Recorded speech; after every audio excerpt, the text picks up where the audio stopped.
ओम नमो भगवते वासुदेवाय।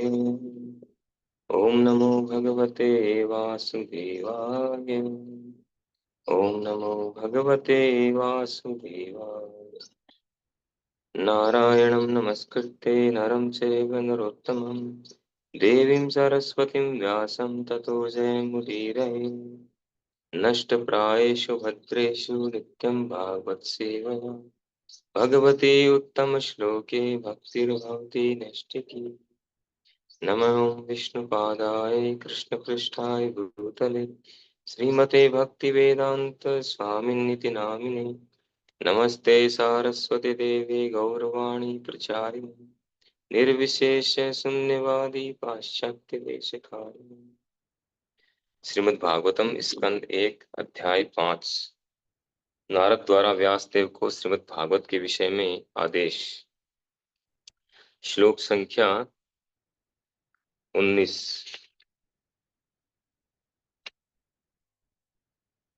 नैवे जनो जातु कथन चनावर्जे मुकुंद सेव्यन मुकुंद सेवीयन्वत् अंग संस्कृतम स्मरन् मुकुंदांग्र उपगहनम पुनः विहातुम इच्छे नरस ग्रहो जन। हे प्रिय व्यास, यद्यपि भगवान कृष्ण का भक्त कभी कभी किसी न किसी कारण से नीचे गिर जाता है, लेकिन उसे दूसरों सकाम कर्मियों आदि की तरह भव चक्र में नहीं आना पड़ता, क्योंकि जिस व्यक्ति ने भगवान के चरण कमलों का आस्वादन एक बार किया है, वह उस आनंद को पुनः पुनः स्मरण करने के अतिरिक्त और कुछ नहीं कर सकता।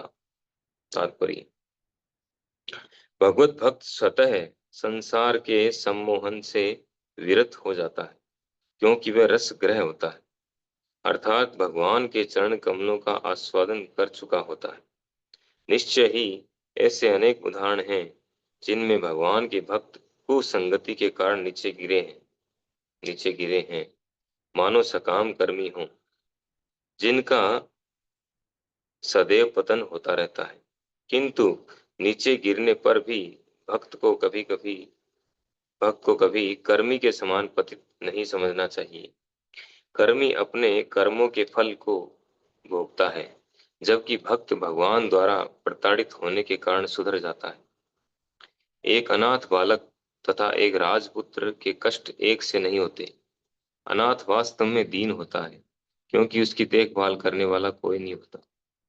लेकिन एक धनवान का लाडला पुत्र भले ही अनाथ जैसा लगे, किंतु वह सदैव अपने समर्थ पिता के संरक्षण में रहता है। भगवत भक्त कभी कभी कुसंगति वश सकाम कर्मी की नकल करता है। सकाम कर्मी भौतिक जगत पर अपना प्रभुत्व जताना चाहता है।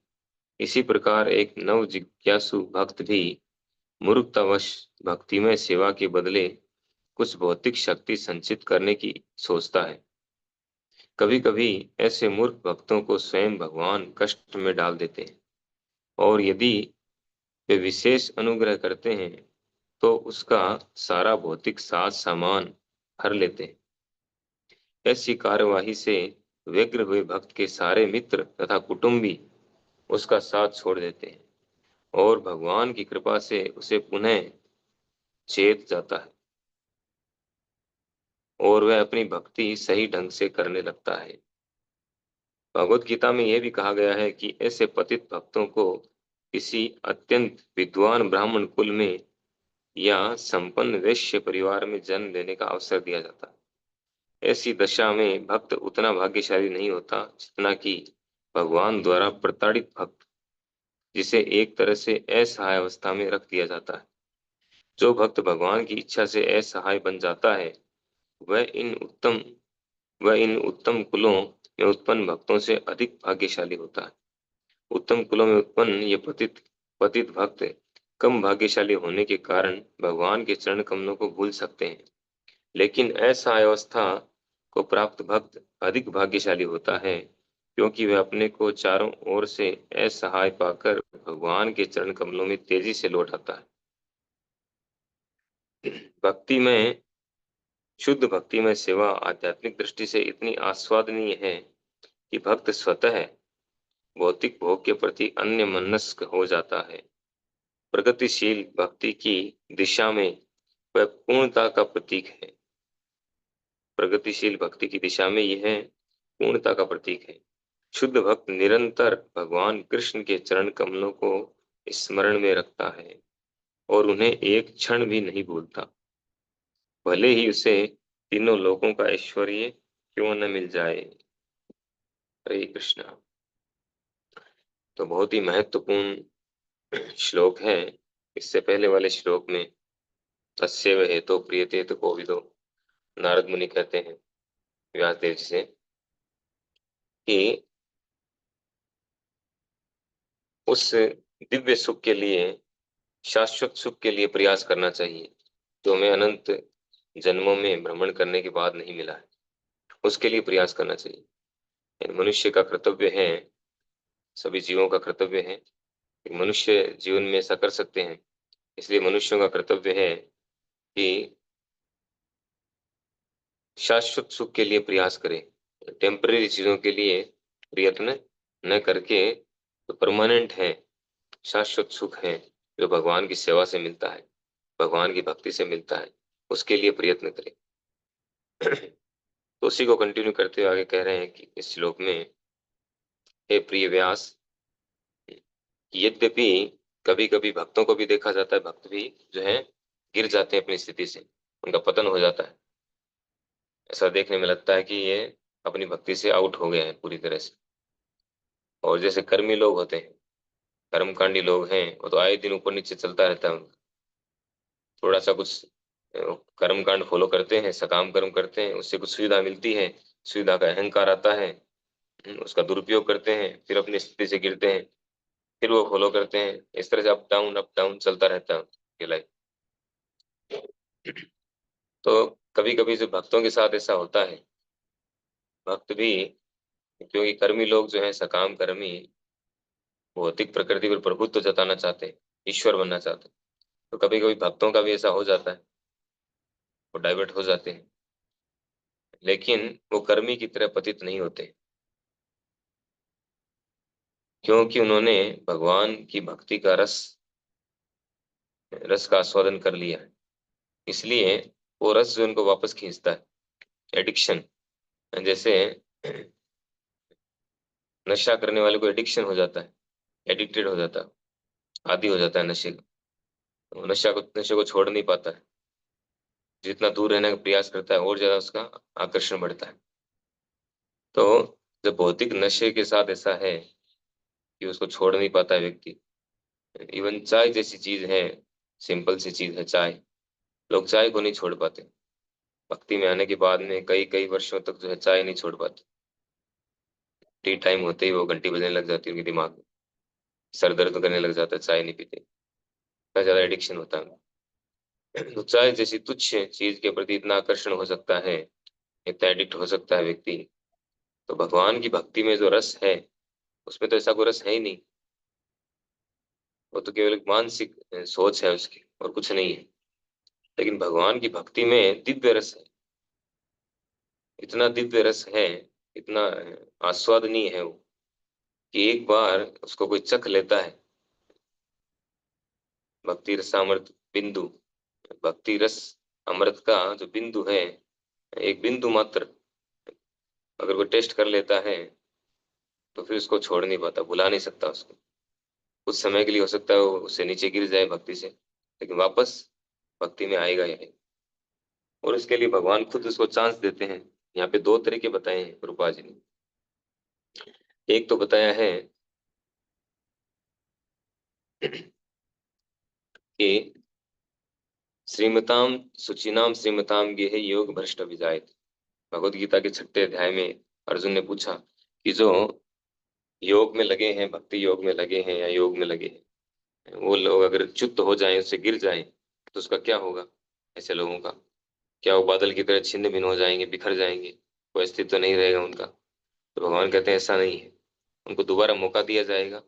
अगर उनकी भोग की इच्छा है तो उनको उच्च कुलों में, ऐसे धनी परिवारों में या स्वर्ग में उसको भेजा जाएगा।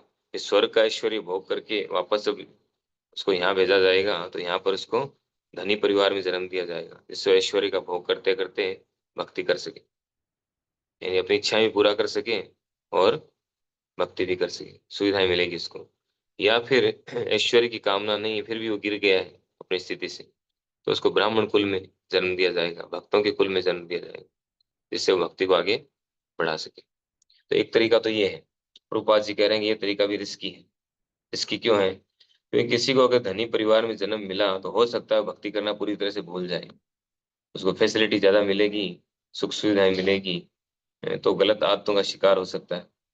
फ्री भी है और धन भी है, समय और धन दोनों है, तो व्यक्ति आउट हो सकता है, उसकी संभावना है। यद्यपि पीछे उसने भक्ति किया है, जरूरी नहीं है कि वो भक्ति वापस से उसी जन्म में उसको याद आए और वो आगे से इसको इस भक्ति को बढ़ाए, तो रिस्की हो सकता है उसके लिए। लेकिन दूसरा तरीका प्रभुपाद जी बता रहे हैं यहाँ पर सुधारने का, भक्तों को कैसे सुधारते हैं। यश्याम अनुगृणामि हरिष्यत धनम से, जिसमें मैं विशेष अनुग्रह करता हूँ उसका सारा धन छीन लेता हूँ। 10वें स्कंद में भगवान कहते हैं। प्रभुपाद जी जब झांसी में प्रचार कर रहे थे, कलकत्ता में झांसी में, तो खूब प्रयास कर रहे थे, प्रचार करने का प्रयास कर रहे थे, साथ ही साथ अपना उनका जो काम धंधा था, दवाइयों का बिजनेस, उसको एस्टेब्लिश करने का प्रयास कर रहे थे। उन्होंने पूरा जो है वो सेटअप लगाया था, लेकिन किसी कारण से सेटअप पूरा नष्ट हो गया, उनको बहुत बड़ा नुकसान हुआ। और बार बार उन्होंने प्रयास किया, 3-4 बार प्रयास किया, लेकिन हर बार जो है वो फेलियर हो रहे थे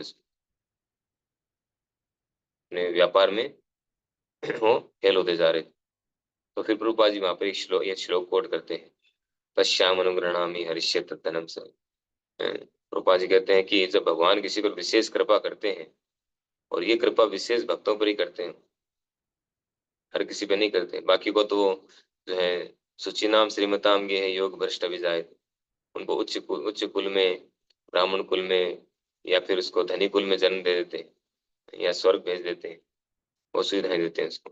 लेकिन जो विशेष भक्त होते हैं, जो विशेष भगवान से अनुग्रह करते हैं, प्रार्थना करते हैं, अनन्य भक्त हैं, लेकिन किसी कारण से वो अप डाउन आता है उनकी लाइफ में, तो भगवान उनको इस तरह से बचाते हैं, उनको ऐसी स्थिति में डाल देते हैं कि उनका सारा धन ऐश्वर्य छीन लेते हैं।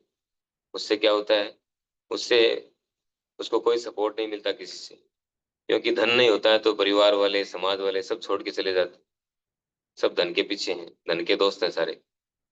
जैसे हमारे पास धन नहीं होगा, पता चल जाएगा इसके पास धन नहीं, बैंकक्रप्ट हो गया है, तो सब जो है मुंह फेर लेंगे हमसे, सोचेंगे कहीं मांग न ले हमारे से। तो सब जो है दूर हो जाएंगे हमारे से, हमारे मित्र, हमारे संबंधी, रिश्तेदार, समाज वाले। तो फिर क्या होगा, व्यक्ति कहाँ जाएगा, कोई उसका सहारा नहीं रहेगा। तो उसको भगवान के पास जाना पड़ेगा, एकमात्र भगवान के शरणागत होना पड़ेगा।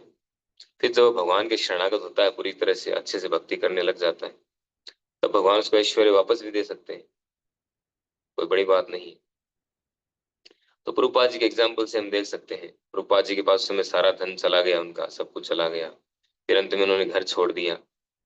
उनकी पत्नी है, उन्होंने उनका जो लिखा हुआ स्क्रिप्ट था, मैंने स्क्रिप्ट जो लिखा था गीता का, उसको बेच दिया कबाड़ी वाले को।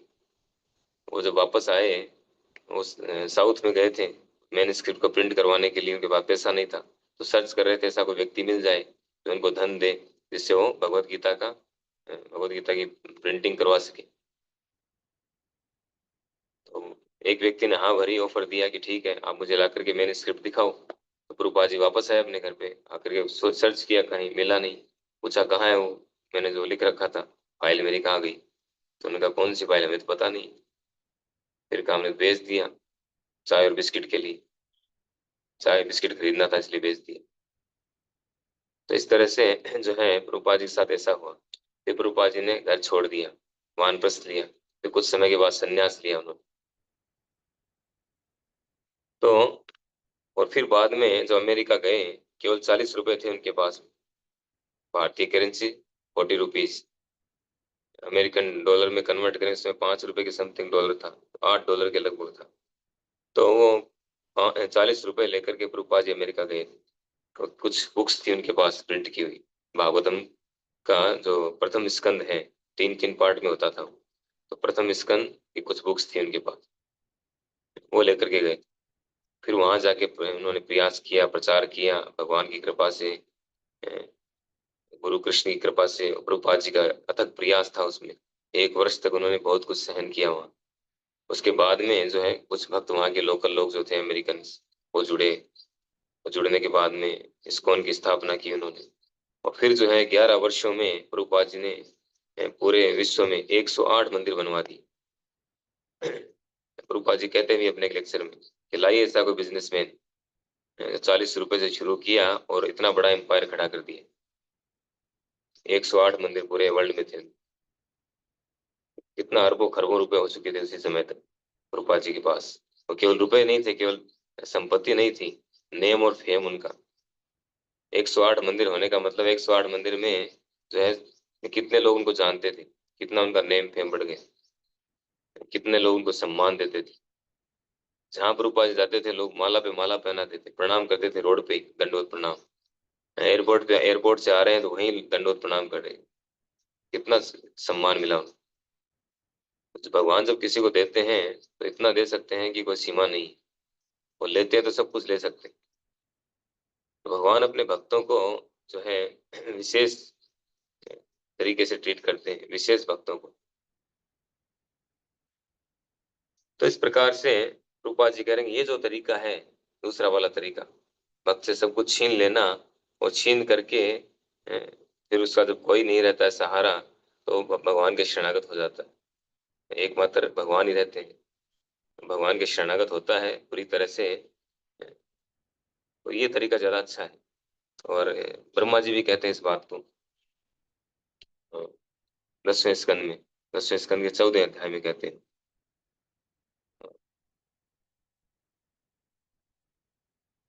श्लोक याद नहीं आ रहा है। उसमें कहते हैं तत्तेनुकंपाम सुसुमिक्षमाणो, तत्तेनुकंपाम सुसुमिक्षमाणो भुञ्जानैवात्मकृतं विपाकम् अर्धवाग विभर विभर्भी विद्धन नमस्ते जीवेत यो मुक्ति पदे सदाए भाव। तो श्लोक में ब्रह्मा जी कहते हैं भगवान से जो प्रार्थना करते हो, ब्रह्म विमोहन लीला के बाद की बात है ये। तो भगवान ने ब्रह्मा जी को मोहित कर दिया था। ब्रह्मा जी ने भगवान का ट्रायल लेना चाहा था कि भगवान कैसे, किस तरह से भगवान है, ये तो बच्चों का जूठा खा रहे हैं। तो वो देखना चाहते थे। तो उन्होंने बछड़ों को, भगवान के जो मित्र थे उन सबको चुरा लिया, उनको अगवा कर लिया, वहां से किडनैप करके उनको छुपा दिया। तो भगवान ने क्या किया, अब दूसरे वैसे के वैसे प्रकट कर दिए। और 1 वर्ष तक ये लीला चलती रही, किसी को पता नहीं चला। ब्रह्मा जी जब वापस आके देखे, उन्होंने देखा कि सब के सब वैसे के वैसे ही हैं। तो मैंने जिनको किडनैप कर रखा है वो कहाँ है, उनको जाके देखा, वो वहां पे एचडीज है, जैसे थे वैसे वैसे। तब जो है ब्रह्मा जी को अपनी गलती का एहसास होता है, ब्रह्मा जी आकर के क्षमा याचना करते हैं। तब जो है ब्रह्मा जी ये प्रार्थना बोलते हैं, और इसमें श्लोक आता है तत्ते अनुकंपाम सुमिक्षमाणो भुंजाने वात्मकृतम विपाक।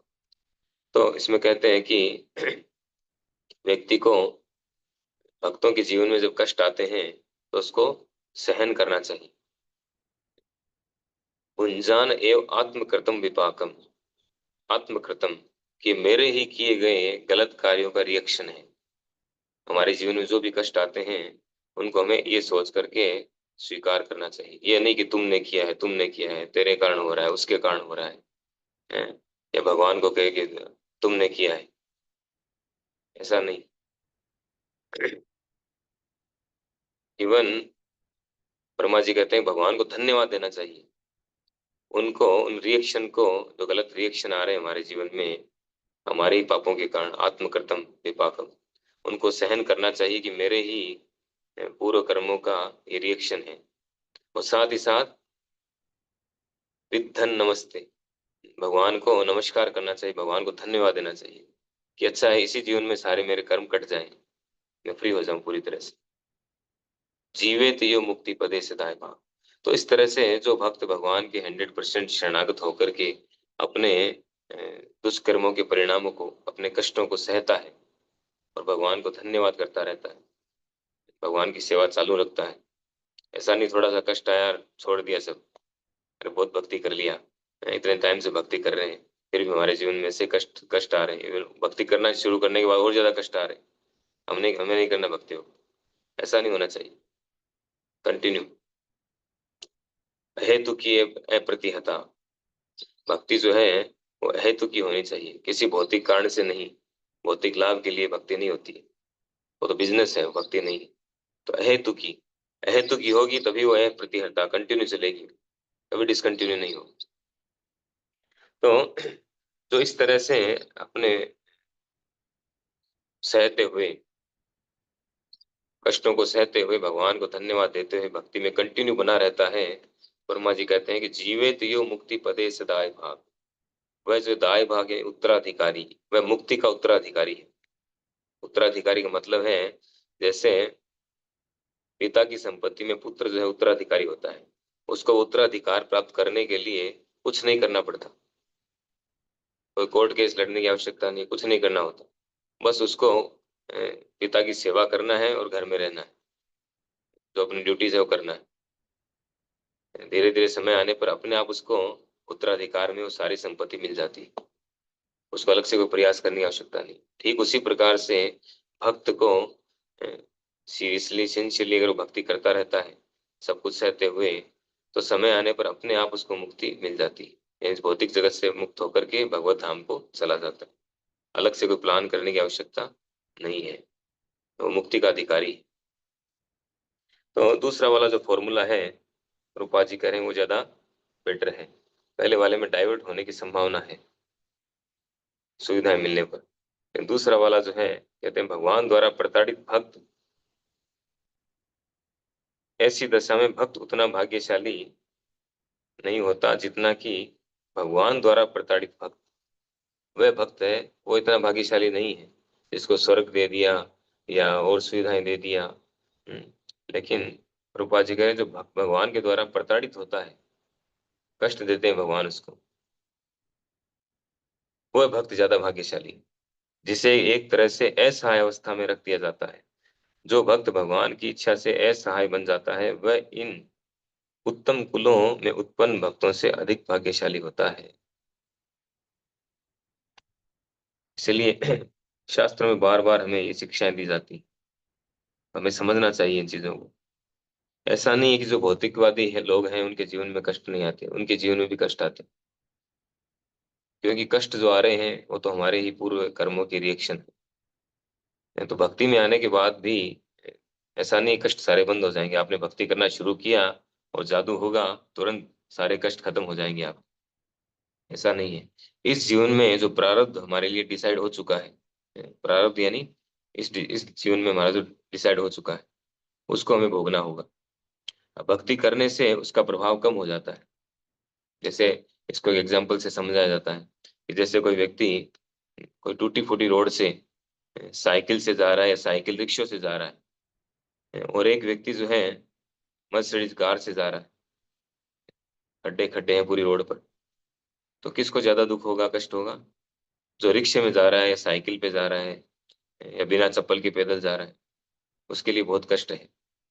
लेकिन जिस व्यक्ति के पास में बढ़िया एडिडास के जूते पहने हुए हैं या बढ़िया कंपनी के जूते हैं शॉकर वाले, या जो रिक्शे की जगह जो बढ़िया मर्सिडीज गाड़ी में बैठा है, उसको उसका इतना एहसास नहीं होगा। तो उसी प्रकार से जो भक्त नहीं है, कष्ट उसके जीवन में भी आएंगे, जो भक्त है उसके जीवन में भी आएंगे। लेकिन भक्त के, जो भक्त है, भक्त नहीं है, उसके जीवन में जब कष्ट आएंगे वो बहुत ज्यादा प्रभावित होगा, उससे विचलित हो जाएगा वो। लेकिन भक्त के जीवन में कष्ट आएंगे, वो विचलित नहीं होगा, उनसे प्रभावित नहीं होगा, क्योंकि भक्ति जो है मर्सिडीज कार की तरह है, बहुत कम प्रभाव होगा। वो डिपेंड करता है हम कितना जो है भक्ति सिंसियरली कर रहे हैं। फिर अंत में इसका कंक्लूजन दे रहे हैं श्लोक का, जो अनुवाद में भी बताया गया है, आस्वादन के बारे में। भगवान के चरण कमलों का एक बार जिसने रसास्वादन कर लिया है, उनकी भक्ति का एक बार जिसने रसास्वादन कर लिया है, वह उस आनंद को पुनः पुनः स्मरण करने के अतिरिक्त और कुछ नहीं कर सकता है, वो उसको छोड़ नहीं सकता है। भक्ति कभी छूटती नहीं है, एक बार शुरू हो गई फिर कभी भी वो छूटेगी नहीं, ऐसा दिव्य रस है इसमें। तो अंत में कह रहे हैं कि शुद्ध भक्तिमय सेवा आध्यात्मिक दृष्टि से इतनी आस्वादनीय है कि भक्त स्वतः भौतिक भोग के प्रति अन्य मनस्क हो जाता है। जब प्रभुपाद जी अमेरिका में थे तो वहाँ के जो हिप्पी थे, हिप्पी लोग जब जुड़े भक्ति में, जुड़ने के बाद धीरे धीरे अपने आप सारी गलत आदतें उनकी छूट गई, एकदम सुधर गए, वो भक्त बन गए, शुद्ध भक्त बन गए। तो अमेरिकन गवर्नमेंट ने प्रभुपाद जी को सम्मानित किया बुला करके, तो हम जो काम लाखों लाखों डॉलर खर्च करके नहीं कर पाए, आपने वो सारा काम जो है ऐसे ही कर दिया फ्री में। तो यानी उनके सारी गलत आदतें छूट गई। रसो वर्जन रसो पश्य परम दृष्टवा निवर्तते। जब हायर टेस्ट मिलता है तो लोअर टेस्ट अपने आप चला जाता है, रुचि नहीं रहती उसमें। हायर टेस्ट मिलना जरूरी है। भक्ति कर सिंसियरली करेंगे हम भक्तों के निर्देशन में, तब हमें हायर टेस्ट मिलेगा। हायर टेस्ट मिलेगा तब लोअर टेस्ट जाएगा। तो ये भक्ति का विशेष, भक्ति की विशेष विशेषता है, विशिष्ट विशेषता है कि भौतिक भोग के प्रति अपने आप अरुचि हो जाती है। प्रगतिशील भक्ति की दिशा में ये पूर्णता का प्रतीक है। अगर हम भक्ति कर रहे हैं तो हम खुद एनालिसिस कर सकते हैं कि अगर हम भौतिक वस्तुओं के प्रति हमारे मन में विरक्ति आ रही है, डिटैचमेंट हो रहा है, उससे हो रहा है, और भक्ति से हमारा अटैचमेंट हो रहा है, भगवान से अटैचमेंट हो रहा है, इसका मतलब हम सही ट्रैक पे हैं। इस तरह से हम जज कर सकते हैं कि हम आगे बढ़ रहे हैं कि नहीं बढ़ रहे हैं। शुद्ध भक्त निरंतर भगवान कृष्ण के चरण कमलों को स्मरण में रखता है और उन्हें एक क्षण के लिए भी नहीं भूलता, भले ही उसे तीनों लोकों का ऐश्वर्य क्यों न मिल जाए। ऐसे कई एग्जाम्पल शास्त्रों में आते हैं जहाँ भक्त लोग जो है, जो भगवान सामने प्रकट हैं भक्तों के, भगवान कह रहे हैं कि मांगो क्या चाहिए, ये वर ले लो, वो वर ले लो, मुक्ति ले लो। लेकिन भक्त लोग कुछ नहीं मांगते, वो कह रहे हैं कि हमें तो केवल आपकी भक्ति चाहिए। वो भी कैसे? आपके भक्तों के संग में, आपके भक्तों के संग में रह करके मैं भक्ति करूं। भक्तों का संग चाहिए मुझे। भक्तों के संग में रहेंगे तो अपने आप भक्ति हो। तो भक्त जो है भक्तों का संग मांगते हैं, भगवान से भक्ति मांगते हैं। तीनों लोगों का ऐश्वर्य भी मिल जाए उनको नहीं चाहिए, क्योंकि तीनों लोगों का ऐश्वर्य तो छोड़िए, ये तो तुच्छ है, कुछ नहीं है भक्ति के समक्ष। कोटि ब्रह्मानंद नाय तार एक बिंदु, भक्ति रसायन सिंधु में बताया गया कि कोटि ब्रह्मानंद, ब्रह्मानंद यानी ब्रह्म सुख, निराकार ब्रह्म में लीन होने का सुख, मुक्ति का सुख, सायुज्य मोक्ष। तो सायुज्य मोक्ष का जो सुख है वो भी एक नहीं, कोटि ब्रह्मानंद, करोड़ों ब्रह्मानंद, करोड़ों ब्रह्मानंद का सुख जो है वो भी भक्ति रस अमृत। कोटि ब्रह्मानंद नए तार एक बिंदु, भक्ति रस अमृत का एक बिंदु जो है, एक ड्रॉप, एक बिंदु के सामने कोटि ब्रह्मानंद का सुख भी तुच्छ है, बेकार है, कुछ नहीं है, किसी काम का नहीं। तो सोचिए भक्ति में कितना रस है। इसीलिए जो है भक्त इन सब चीजों से आकर्षित नहीं होता है, न भौतिक भोग से आकर्षित होता है, न ही मोक्ष से, मुक्ति से आकर्षित होता है। मुक्ति मुक्तांजलि सेवते स्मात्। बिल्वा मंगल ठाकुर कहते हैं कि मुक्ति तो मेरे दरवाजे पे हाथ जोड़े खड़ी रहती है एनी टाइम, और रिजेक्ट कर देते हैं मुक्ति को। तो ये भक्तों की स्थिति है। लेकिन फिर भी कभी कभी भक्तों के जीवन में भी अप एंड डाउन आते हैं, लेकिन वो अप एंड डाउन जो है वो भगवान को ठीक करने के लिए करते हैं, उनको सुधारने के लिए करते हैं। तो हमेशा हमें भगवान को धन्यवाद देता रहना चाहिए, चाहे कैसी भी स्थिति क्यों ना हो। हम भक्ति में आ गए हैं, भगवान का नाम ले पा रहे हैं, भगवान का दर्शन कर पा रहे हैं, भगवान के विषय में सुन पा रहे हैं, पढ़ पा रहे हैं, बहुत बड़ी बात है। हम पर इतनी विशेष कृपा है भगवान और भक्तों की, इसको हम समझ नहीं सकते, इसको हम माप तोल नहीं कर सकते। हरे कृष्ण। श्रीमद् भागवत महापुराण की जय। श्रील प्रभुपाद की जय।